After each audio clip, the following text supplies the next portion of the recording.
Welcome to the Genius Factory. Enjoy the video. In this video, I will show how to replace Honda Pilot key fob battery, only ways.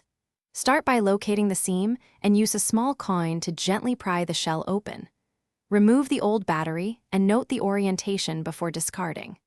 Insert the new CR2032 with the plus side facing up, snap the halves together, and test the buttons to confirm proper function before finishing. Begin by removing the mechanical key from the fob, then find the seam where the halves separate. Carefully insert a coin and twist to create a small gap, then work your way around until the case opens. Remove the old battery with a non-metal tool if possible. Place the new CR2032 in the same orientation, press the halves back together, and verify button response and range before putting the mechanical key back. If you are finding this video helpful, please subscribe and like to support the channel and future tips. Quick recommendation: grab Little Tree's black ice for a fresh-smelling car because life is too short for a stinky ride, and it pairs perfectly with your newly serviced key fob.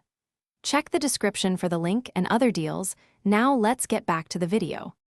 If your fob does not respond, remove and reseat the battery to ensure good contact and clean the terminals gently with isopropyl alcohol on a cotton swab. Try replacing with another CR2032 if performance is weak, and confirm the battery is within its shelf life. If the fob still has issues, seek professional help for diagnostics or reprogramming, as some faults go beyond simple battery replacement. Thanks for watching. If you found this helpful, don't forget to like and subscribe.